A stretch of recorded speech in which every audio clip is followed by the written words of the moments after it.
Hello students, आज हम 9th standard के मराठी विषय का फर्स्ट पोएम पढ़ने जा रहे हैं, जो कि एक प्रार्थना है। प्रार्थना का नाम है सर्वात्मका शिव सुंदरा।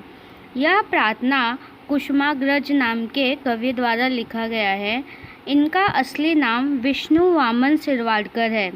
इनका जन्म 1912 में हुआ था तथा सन 1999 में इनकी मृत्यु हो गई। कुसुमाग्रज यह इनका टोपन नाम है और इसी नाम से वह अपने सारे लेखन कार्य करते हैं।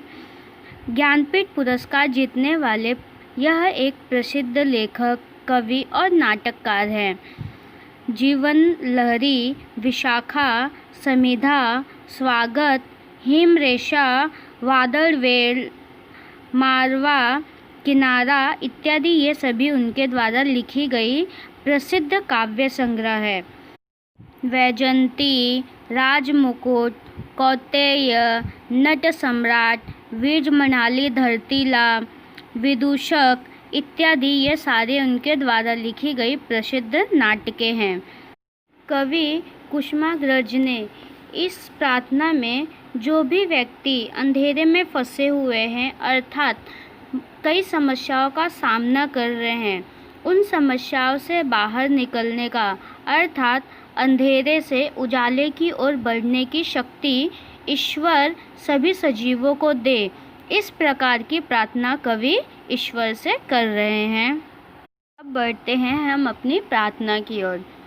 सर्वात्मका शिव सुंदरा स्वीकारया अभिवादना, तिमिरा तुनी तेजाकडे प्रभु आमुचाने जीवना, सुमनात तू गगनात तू ताऱ्यामध्ये फुलतोस तू, सद्धर्म जे जगतामध्ये सर्वात्मत्या वासतोस तू, चोहीकडे रूपी तुझी जाणीवही माझ्या मना, सर्वात्मका शिव सुंदरा स्वीकारया अभिवादना, तिमिरातुनी तेजाकडे प्रभु आमुचाने जीवना।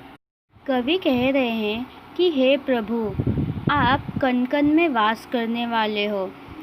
दुनिया में ऐसी कोई भी जगह नहीं है, ऐसी कोई भी चीज़ नहीं है जिसमें आपका अस्तित्व नहीं है। आप हर एक चीज़ में वास करते हो, बसे हुए हो।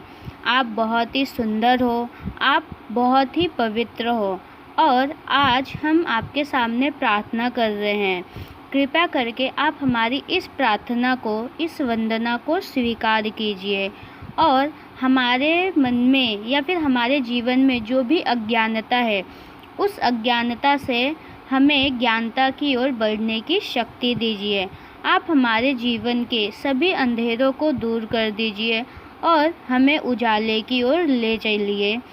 मतलब कि हमारे जीवन में जो भी समस्याएं हैं, जो भी परेशानियां हैं, उन परेशानियों को दूर करने का मार्ग आप हमें दिखाइए, ताकि हम अपने जीवन में जो भी समस्याएं हैं, जो भी अंधकार है, उसे दूर कर सकें और हमारे जीवन को खुशियों से भर सकें। कवि कह रहे हैं कि हे ईश्वर, आप तो फूलों में विराजमान हो, आप आकाश में भी हो, तारों में जो चमक है उस चमक में भी आप ही खिल रहे हो। जिंदगी में जो भी सद्धर्म है, जो हमें अच्छे रास्ते पर चलने की सीख देते हैं, उन सब में भी आपका ही अस्तित्व है, उसमें भी आप ही बसे हुए हो। इतना ही नहीं तो चारों तरफ आपका ही रूप है और यह बात हमारे मन को बहुत ही अच्छी तरीके से पता है और इसीलिए हम आपसे प्रार्थना करते हैं कि आप हमारी मदद कीजिए और हमें हमारी ज़िंदगी की सभी तकलीफ़ों से लड़ते हुए आगे बढ़ने की शक्ति दीजिए। नेक्स्ट।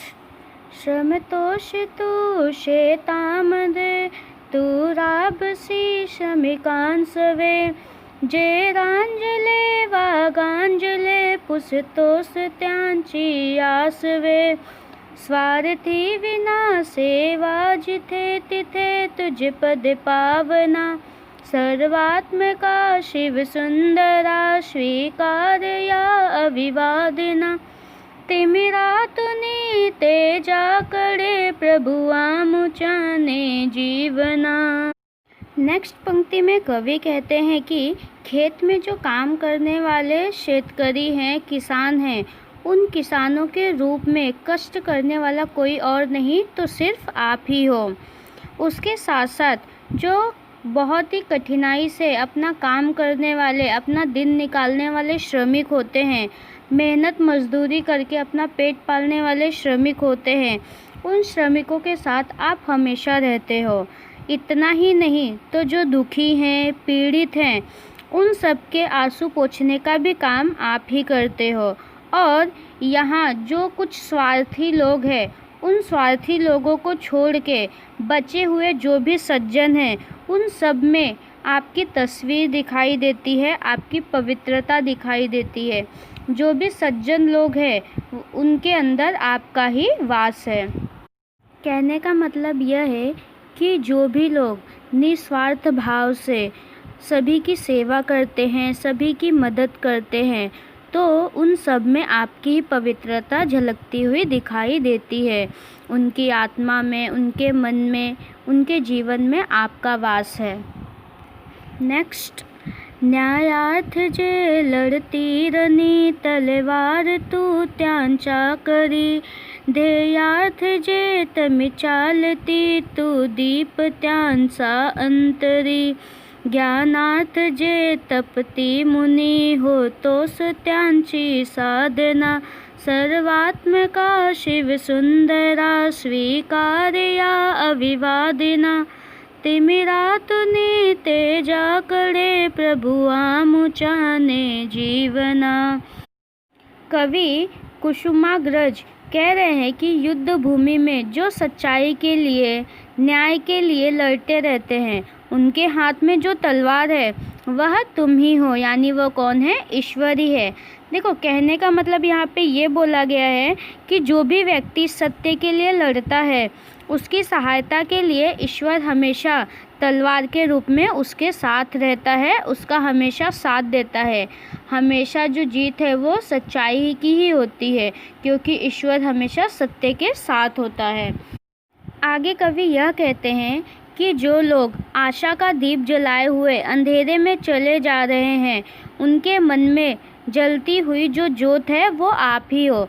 अब कहने का मतलब ये है कि हर एक किसी की लाइफ में बहुत सारी प्रॉब्लम होती है, बहुत सारी तकलीफ़ें होती है, फिर भी इंसान उस तकलीफ़ों को झेलता है और उनसे बाहर निकलने की आशा में रहता है। हर कोई हर तकलीफ़ों को झेलता रहता है, लेकिन उसके मन में एक उम्मीद रहती है कि आज भले ही मैं दुखी हूँ, आज मैं भले ही बहुत ही बड़ी तकलीफ़ में हूँ, लेकिन भगवान मेरे साथ है और मैं कल को आगे जाके सुखी होऊंगा, मुझे अच्छे दिन देखने के लिए मिलेंगे। तो ये जो आशा की दीप है कि हमारी खुशियाँ आएंगी, हम भी अपनी मंजिल पर पहुँचेंगे, एक दिन हमारे जीवन में भी सिर्फ खुशियाँ ही खुशियाँ होंगी। तो ये जो सारी उम्मीद है वो ईश्वर की देन है। तो ये उम्मीद ही कौन है? ईश्वर ही है, ऐसा कवि कह रहे हैं। कवि कह रहे हैं कि ज्ञान प्राप्ति के लिए जो योगी तप कर रहे हैं, उनकी जो तपस्या है वह भी कौन है? ईश्वर ही है। नेक्स्ट, करुणा करा करुणा तुझी असता मला भय कोठले, मार्गावरी पुढती सदा पाहीन मी तव पाऊले, सूर्जनत्वया हृदयामध्ये नित्य जागवी भीती विना, सर्वात्मका शिव सुंदरा स्वीकार्या अविवादना, तिमिरातुनी तेजाकडे प्रभु आमुचाने जीवना। कवि कह रहे हैं कि हे ईश्वर, आपकी मुझ पर कृपा है तो मुझे किसी भी बात की कोई चिंता नहीं है, मुझे किसी बात से कोई डर नहीं है, और ज़िंदगी के मार्ग पर आगे बढ़ते हुए मैं हमेशा मेरे साथ चल रहे आपके चरणों को देखता रहूँगा, और डर को भूलकर नवनिर्मित करने की आस को आप हमेशा मेरे हृदय में जगाए रखना, यही मैं आपसे प्रार्थना करता हूँ। कहने का मतलब यह है कि ईश्वर कह रहे हैं कि हे भगवान, आप हमेशा आपकी कृपा मुझ पर बनाए रखना, आप हमेशा मेरे साथ चलना और मैं अपनी मंजिल को पा सकूं, देश के लिए, दुनिया के लिए कुछ अच्छा कर सकूं, कुछ नया निर्माण कर सकूं। इस प्रकार की आशा आप मुझ में हमेशा जगाए रखना और आपकी कृपा मुझ पर हमेशा बनी रहे। इस प्रकार की प्रार्थना कवि भगवान से कर रहे हैं। इस पूरी प्रार्थना में कवि हमें यह संदेश दे रहे हैं कि ईश्वर हर समय, हर पल हमारे साथ है। अगर हम सच्चे हैं, ईमानदार हैं, हमारा मन पवित्र है, हम सच्ची लगन के साथ मेहनत कर रहे हैं, तो ईश्वर हर क्षण हमारे अंदर वास करता है और ईश्वर ही हमारी सभी समस्याओं को दूर करता है और हमें अंधकार को दूर कर उजाले की ओर जाने का मार्ग दिखाता है, हमारी अज्ञानता को ज्ञानता में परिवर्तित करता है और अपनी दया हमेशा हम पर बनाए रखता है। Thank you.